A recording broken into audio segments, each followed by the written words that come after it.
नमस्कार।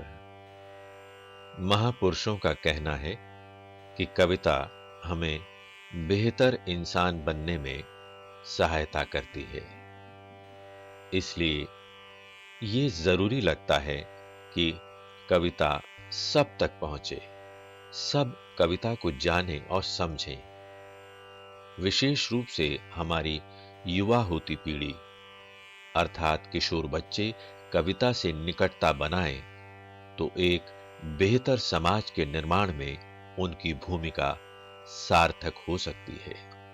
किंतु ऐसा तभी संभव है जब हम ये जान लें कि कविता है क्या। कविता का एक छोर जहां कल्पना को आकाश की ऊंचाइयों तक ले जाने की क्षमता रखता है, वहीं जीवन का यथार्थ कविता को धरातल पर लाकर खड़ा कर देता है। यही अंतर्विरोध ही कविता का जनक है। कविता का भाव जगत छात्रों के लिए हमेशा से जिज्ञासा का कारण बनता रहा है। इस श्रृंखला के कार्यक्रमों में उनकी इन्हीं जिज्ञासाओं का उत्तर खोजने का प्रयास किया गया है।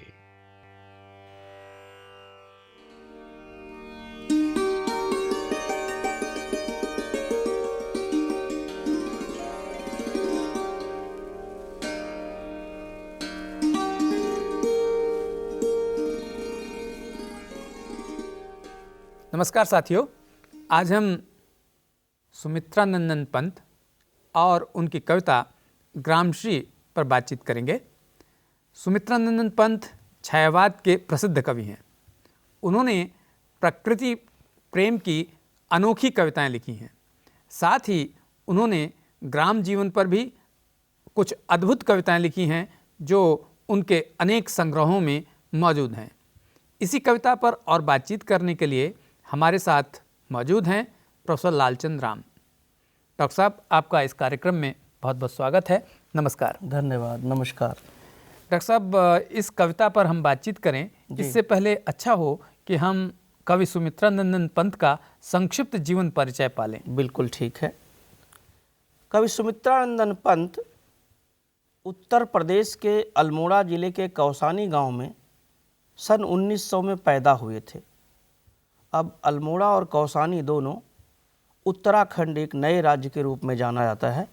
सुमित्रा नंदन पंत मूलतः प्रकृति के कवि हैं, किंतु प्रकृति के साथ साथ मानव जीवन के संबंध और प्रकृति और मनुष्य के बीच की जो अन्योन्याश्रित संबंध, जो आत्मनिर्भर एक दूसरे पर निर्भरता है, यानी मनुष्य प्रकृति के बिना नहीं रह सकता, प्रकृति मनुष्यों के बिना सूनी रह जाती है, इन दोनों को कविता के केंद्र में लाने वाले प्रथम कवि हैं। छायावाद के 4 स्तंभ में महादेवी, निराला, सुमित्रा नंदन पंत और प्रसाद 4 लोग हैं, जिसमें सुमित्रा नंदन पंत की एक छवि प्रकृति के सुकुमार कवि के रूप में जानी जाती है। चूँकि यह अनुभव जिस जगह वह थे, प्रकृति सुषमा के लिए वह जाना जाता है, और प्राकृतिक सुषमा का सौंदर्य और वहाँ का जनजीवन, वहाँ जनजीवन की जो चेतना, उनको बहुत नज़दीक से अनुभव किया और देखा हुआ है। तो उनकी कविताओं में ये अनुभव किया हुआ सत्य दिखाई पड़ता है। और जो कविता ग्रामश्री है, वो वहाँ उन्होंने रह करके जो देखा था उसका प्रतिबिंबन है। इनकी शिक्षा दीक्षा बनारस और इलाहाबाद में हुई, किंतु गांधी जी के असहयोग आंदोलन में पूरा देश आंदोलित था। उन पर भी यह प्रभाव पड़ा और शिक्षा दीक्षा छोड़ के आंदोलन में कूद पड़े। सुमित्रा नंदन पंत पर छायावाद का प्रभाव है, छायावाद के कवि हैं, प्रगतिवाद का प्रभाव है और श्री अरविंद दर्शन का भी प्रभाव है। प्रकृति के बीच रहने वाला कवि कविता के क्षेत्र में इतना कुछ कर गया, इतना कुछ दे गया, जो हिंदी भाषा साहित्य की धरोहर समझी जाती है। उनकी प्रमुख रचनाएं हैं वीणा, ग्रंथि, गुंजन, ग्राम्या, पल्लव, युगांत, स्वर्ण किरण, स्वर्णधूल, कला और बूढ़ा चांद, लोकायतन, चिदंबरा आदि।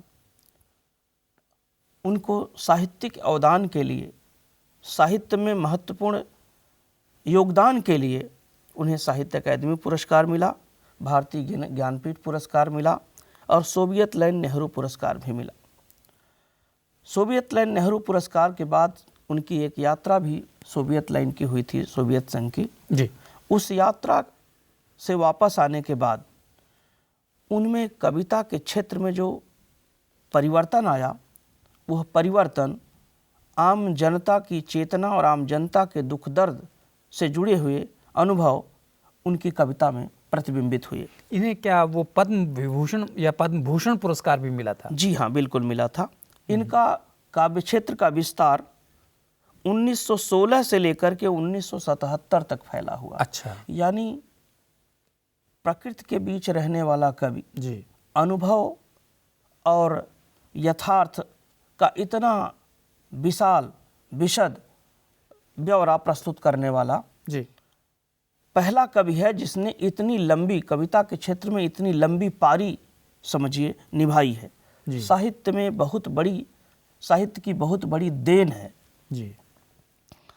कह सकते हैं कि सुमित्रानंदन पंत प्रकृति और मनुष्य के अंतरंग संबंधों की पहचान करते हैं और उस पहचान में कविता के क्षेत्र में उस प्रकृति प्रेम को स्थापित करते हैं। यानी कह सकते हैं कि उनकी कविता प्रकृति और मनुष्य के अनुभवों का दस्तावेज प्रस्तुत करती हैं। 1977 में उनका निधन हो जाता है। जी जी जी। इस तरह से देखेंगे तो सुमित्रानंदन पंत इतनी लंबी अवधि तक साहित्य रचते रहे, यह कम लोगों को ऐसा अवसर मिलता है। जी, आपने बहुत अच्छा परिचय दिया डॉक्टर साहब। अब हम पंत जी की जो कविता ग्रामश्री लगी हुई है जी, हम चाहेंगे कि आप उसे क्रमशः पढ़ें और उसकी कुछ व्याख्या प्रस्तुत करें। निश्चित रूप से। ग्रामश्री जो कविता सुमित्रानंदन पंत की है जी, वो जैसे ग्रामश्री का अर्थ है गांव की शोभा। जी। यानी वह शोभा, गांव की वह शोभा जिसको कपोल कल्पित नहीं, जो देखा हुआ और भोगा हुआ है, माने यथार्थ स्तर पर जिसको अनुभव किया हुआ है और निश्चित रूप से अनुभूति और अनुभव का हिस्सा बने हुए कोई कृति हो ही नहीं सकती। ये उसी तरह की कविता है।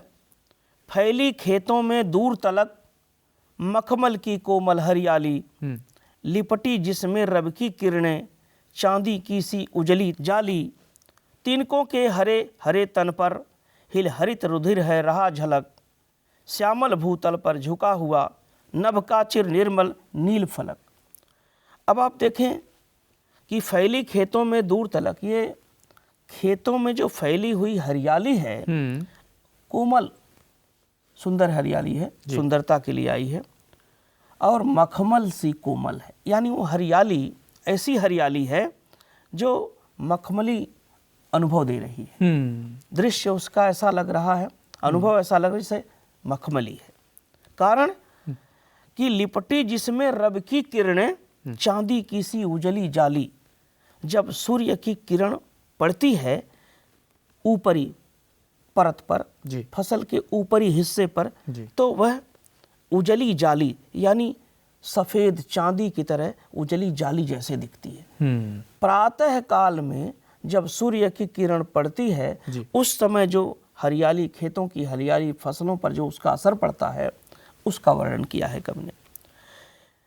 तिनकों के हरे हरे तन पर हिल हरित रुधिर है रहा झलक, और तिनकों के उन फसलों के तिनकों पर जो ओश की बूंदें हैं वो हिल हरित रुधिर है रहा झलक, वो हिल रही हैं, वो बूंदें हिल रही हैं तिनकों पर से, तो ऐसे लग रहा है कि उनका रुधिर हरित रुधिर है रहा झलक। यानी उन तिनकों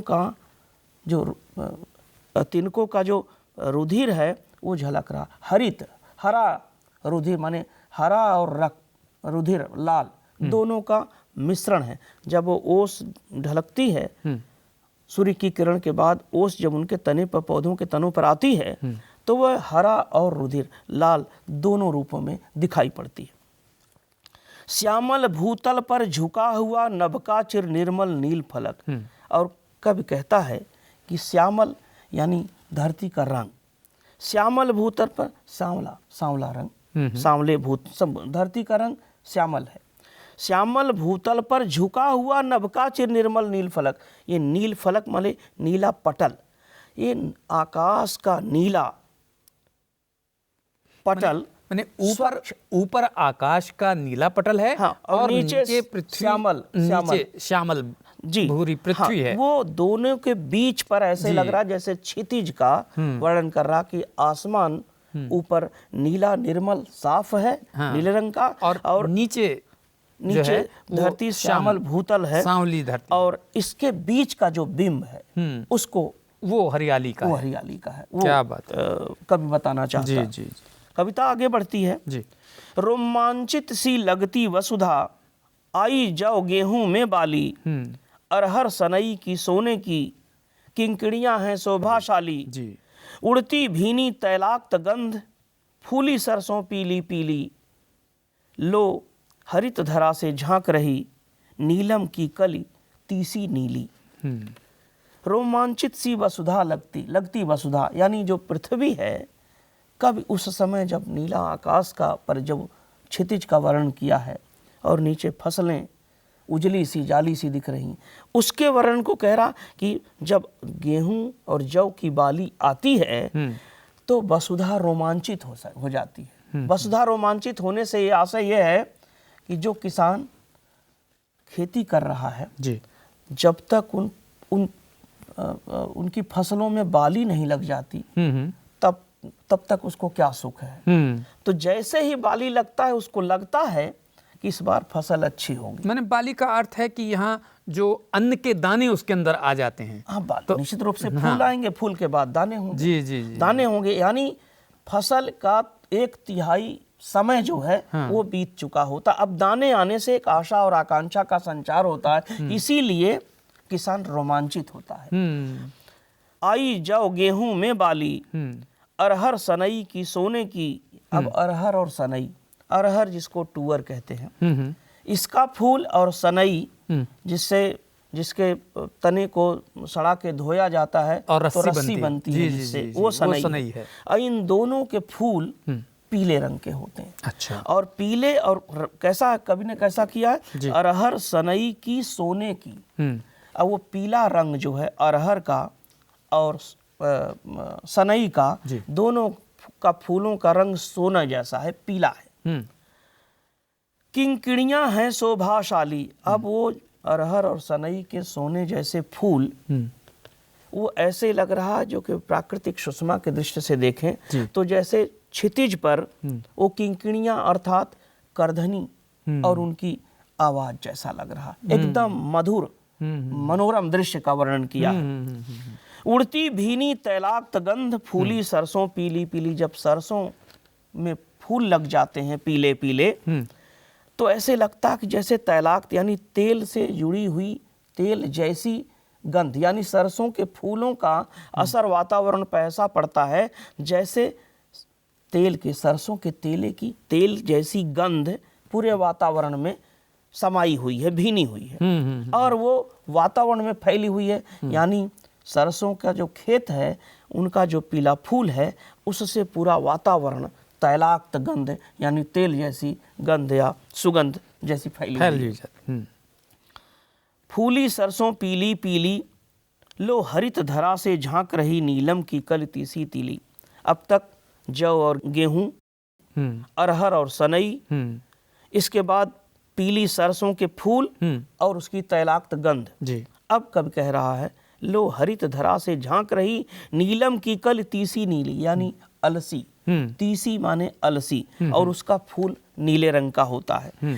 और ये नीले रंग का फूल ऐसे धरती से झांक रहा है जैसे नीलम, यानी नीलम मरकत, मरकत नीलम का मरकत, यानी ऐसा परिदृश्य उपस्थित कर रहा है कि जैसे नीलम मरकत का आलोक फैला हुआ है। अच्छा। इस अलसी के फूलों से देखने से रंग रंग के फूलों में रिलमिल हंस रही सखियां मटर खड़ी, मखमली पेटियों सी लटकी, छिमियां छिपाए बीज लड़ी, फिरती हैं रंग रंग की तितली, रंग रंग के फूलों पर सुंदर फूले फिरते हैं फूल स्वयं, उड़ उड़ वृंतों से वृत्तों पर। क्या बात है। अब तक वहाँ का परिदृश्य दिया उन फसलों का। अब कह रहा है कब, रंग रंग के फूलों से रिलमिल, यानी जो रंग रंग के फूल हैं आपस में जब हवा चलती है तो हिल मिल जाते हैं, घुल मिल जाते हैं, मिलजुल करके।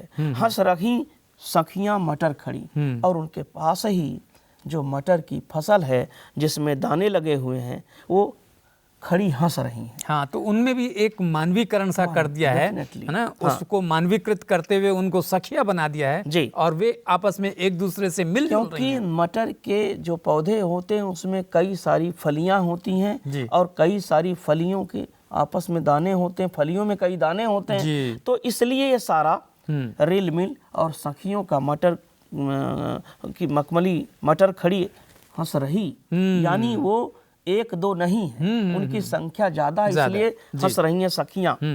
मखमली पेटियों सी लटकी, और जो उनकी फलियां हैं मटर की, ऐसे लगता है जैसे कोई संदूक है और संदूक में रखी हुई, यानी उनमें दाने पड़ गए हैं। मटर के दाने को जो संदूक में जैसे कोई चीज रख के बंद किया गया हो उससे तुलना की गई। अब क्या है कि फिरती है रंग रंग की तितली, रंग रंग के फूलों पर सुंदर। अब उस समय जो तितलियों के अलग अलग रंग हैं, तितली एक रंग की नहीं, अलग अलग रंग के फूल हैं, तो अलग अलग रंग की तितलियां हैं, और वो इस फूल से उस फूल पर उड़ रही हैं, मंडरा रही हैं। जी जी जी, उड़ उड़ वृंतों से वृंतों पर, डाली से डाली पर, कभी इस डाली पर कभी उस डाली पर। पौधों की जो डाली है, तने हैं, कभी इधर कभी उधर लेते हैं। असल में तितलियों का आनंद तो फूल है, लेकिन वो डालियों पर इधर उधर बैठती हैं। आगे कविता बढ़ती है। अब रजत स्वर्ण मंजरियों से लद गई आम्र तरुकी डाली, झर रहे ढाक पीपल के दल, हो उठी कोकिला मतवाली, महके कटहल मुकुलित जामुन, जंगल में झरबेरी झूली, फूले आड़ू नींबू दाड़िम, आलू गोभी बैगन मूली। अब देखिए जैसे कृषि में खेती किसानी का इतना बारीक अनुभव कवि को है कि वो सारी चीजों को लगता जैसे बहुत नजदीक से देख रहा है। अब रजत स्वर्ण मंजरियों से लद गई आम्र तरुकी डाली, बौर आ गए, आम के पेड़ पर रजत स्वर्ण मंजरियों से भर गई है, लद गई है। कभी कभी उसके बौर स्वर्ण चांदी जैसे होते हैं, और कभी कभी पीले रंग के, वो जो है जी स्वर्ण जैसे रंग के हो जाते हैं जी। और उसके बाद वो जब आम की डालियों पर बौर लग जाते हैं, उसके बाद होता है झर रहे ढाक पीपल के दल। कभी आपने सुना होगा दहर दहर दहकेंगे ढाक के बल। ये ढाक माने पलाश को ढाक कहा गया। अब पलाश के फूल भी लगभग लाल होते हैं। बिल्कुल बिल्कुल बिल्कुल। पीपल के दल और पीपल के पत्तों का रंग भी लाल, तो इसलिए यहाँ पलाश का और पीपल के पत्तों की साम्यता को दिखाया है कवि ने, दोनों लाल जी। हो उठी कोकिला मतवाली, जब ये सब परिदृश्य होता है तो कोयल मदमस्त होके गाने लगती मतवाली कूकने लगती है।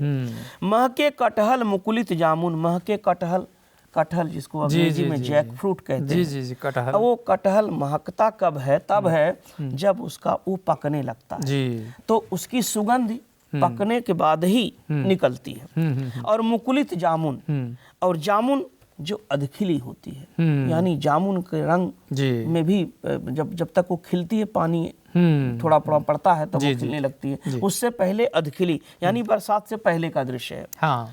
महके कटहल मुकुलित जामुन, जंगल में झरबेरी झूली, यानी जंगल में जो झरबेरियां हैं, छोटे छोटे बेर हैं, वो भी लद गए हैं फलों से।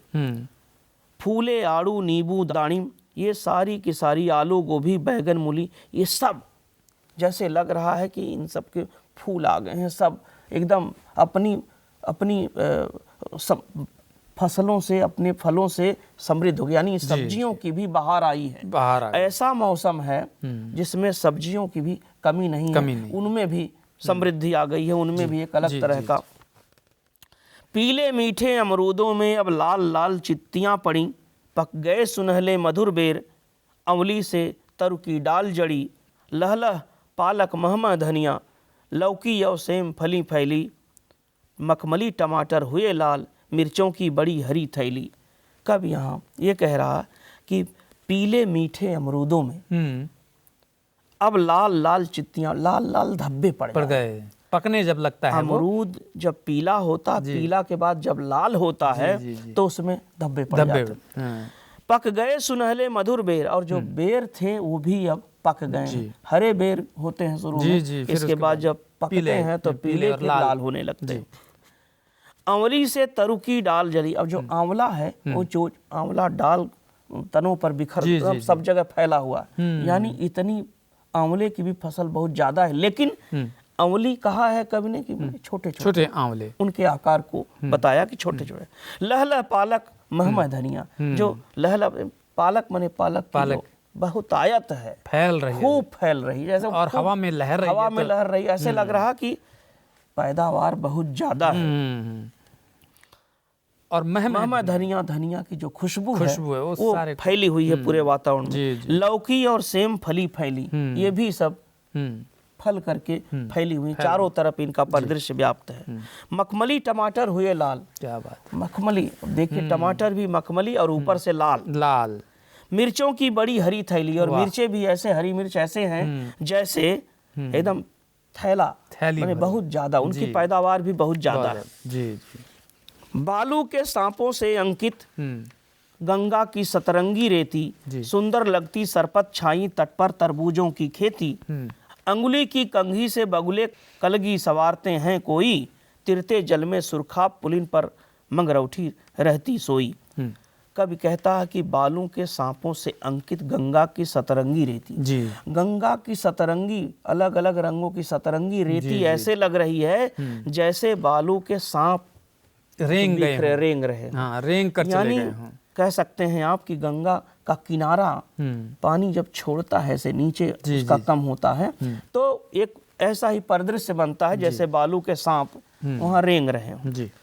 तट पर तरबूजे अब सुंदर लगती सरपत छाई, अब सरपत एक घास है, खरपतवार एक घास है, वो भी किनारे किनारे पर लग जाती है और हरी भरी हो जाती है। तट पर तरबूजों की खेती, और गंगा के किनारे का जो तट है, किनारा है, उस पर तरबूजे की खेती वो भी खूब हो रही है। अंगुली की कंघी से बगुले कलगी सवारते हैं कोई, क्या बात। अब अंगुली की कंघी से क्या दृश्य है, बहुत सुंदर, कि बगुले अपनी, जैसे लगता कि अपनी अंगुली से अपनी कलगी संवार रहे हैं, यानी बगुले भी मगन है, उनको लगता है कि उनके लिए अब कोई संकट नहीं है, मगन है। तिरते जल में सुरखाब पुलिन पर मंगरौठी रहती हुई, अब ये पुलिन गीली रेत के लिए आया है, और ऐसे लगता है कि तिरते जल में सुरखाब एक पक्षी होता है जिसको कई बार चकवा कह दिया, तो सुरखाब मतलब लाल रंग का पक्षी होता। मंगरौठी रहती सोई, अब ये मुर्गाबी पक्षी मंगरौठी को कहते हैं। अच्छा। वो लगता है कि जैसे वो अलसाई हुई है, सोई रही, यानी प्रकृति का वह दृश्य धीरे धीरे और मनोरम होता चलता जाता है। हंसमुख हरियाली हिम आतप, सुख से अलसाए से सोए, भीगी अंधियाली में निष्की, तारक स्वप्नों में से खोए, मरकट डिब्बे सा खुला ग्राम, जिस पर नीलभ नभ आच्छादन, निरुपम हिमांत में स्निग्ध शांत, निज शोभा से हरता जंजल। हंसमुख हरियाली हिम आतप, ऐसे लगता है हिम आतप, देखिए विरोधाभास है, हिम और आतप, एक तरफ सर्दी दूसरी तरफ गर्मी, यानी सर्दियों की धूप, हिम आतप का प्रयोग यहाँ सर्दियों की धूप के लिए गया। और हंसमुख हरियाली वो जो अपनी हरियाली, अपनी छटा बिखेर रही हो, हंसमुख है, यानी मदमस्त कर देने वाली है, प्रसन्नता फैला देने वाली हरियाली है। सुख से अलसाए सोए, अब ये हंसमुख हरियाली और सर्दियों की धूप, जैसे लगता है कि सुख से अलसाए सो रहे हैं। यानी धीरे धीरे उनमें तेजी आ रही है। क्या बात है। भीगी अधियाली में निशिकी तारक सपनों में से खोई। अब ऐसे लग रहा जैसे भीगी अधियाली में निशिकी, यानी जो ओस की बूंद पड़ रही है। ओस की बूंद पड़ रही है तो धीरे धीरे तारक सपनों में, भीगी अधियाली में निश की तारक सपनों में खोए। अब निश रात जो है धीरे धीरे तारक स्वप्नों में खोए, यानी तारे निकलने लगते हैं धीरे धीरे। आप देखिए कविता शुरू ही है सूर्योदय से और कविता समाप्त हो रही है रात के, मैंने शाम जब ढल रहा है, ओस की बूंदें पड़ रही हैं और जब तारे निकल रहे हैं तब तक। बिल्कुल बिल्कुल, बहुत सुंदर। मरकत डिब्बे से खुला ग्राम जिस पर नीलब नभ आच्छादन। मरकत डिब्बे सा खुला ग्राम, जैसे लगता है कि कोई मरकत डिब्बे माने मरकरी का कोई डिब्बा उड़ेल दिया हो, पन्ने का जो है पन्ना हाँ, हरा पन्ना होता है। ऐसे लगता है कि जब वो शाम हो गई है, चांदनी आ गई हैं और ओस की बूंदें पड़ रही हैं, तो लगता है जैसे नीला आकाश पर वो सब मरकत का डिब्बा खुल गया है और घेर लिया हो, आच्छादित कर लिया हो। हरे भरे गांव पर पीले रंग का जो ये आकाश जो है उसे ढक लेता है। यानी ऐसा लगता है निरुपम हिमांत में स्निग्ध शांत निज शोभा से हरता जनजन। यानी निरुपम हिमांत, जाती हुई ठंड में शांत स्निग्ध, ऐसे लग रहा जैसे सबका मन शोभायमान यानी हर ले रही है। ऐसी शाम जो जाती हुई ठंड और गर्मी हल्की हल्की, यानी बसंत आती हुई गर्मी जाती हुई शाम लोगों का मन हर ले रही है। निज शोभा से हरता जनजन, यानी अपनी शोभा से लोगों का जन का मन हर ले रही है। क्या बात है, आपने बहुत अच्छी व्याख्या की। संभवतः इसके माध्यम से कवि ये कहना चाहता है कि जो प्राकृतिक दृश्य हैं, उन प्राकृतिक दृश्यों के बीच में से कैसे सब चीज़ें सुंदर बन रही हैं, वहाँ फल भी फूल भी, इसका यही मूल संदेश। बिल्कुल कह सकते हैं आप कि प्रकृति का मनुष्य से बड़ा गहरा संबंध है। यानी प्रकृति अगर है और मनुष्य, जहाँ सारी खेती बाड़ी, पेड़ पौधे, पशु पक्षी, पूरा वातावरण ये प्राकृतिक है जी, पर यह मनुष्य के काम की चीज है। मनुष्य उसमें अपने आप को जुड़ा हुआ पाता है और इसीलिए वो प्राकृतिक नैसर्गिक जो सौंदर्य है और उसमें जो कुछ हो रहा है उससे मनुष्य जुड़ा हुआ है। तो निश्चित रूप से प्रकृति और मनुष्य के बीच के जो गहरे संबंध हैं, इस कविता के माध्यम से कवि ने उसको उद्घाटित किया है। यही इसका मूल संदेश समझा जाए। डॉक्टर साहब, आपने इस कविता के जो कठिन बिंदु थे उन सबको पूरी मार्मिकता के साथ उद्घाटित कर दिया। निस्संदेह ये हमारे विद्यार्थियों के लिए लाभप्रद होगा। आप इस कार्यक्रम में आए, आपका बहुत बहुत धन्यवाद। नमस्कार। धन्यवाद।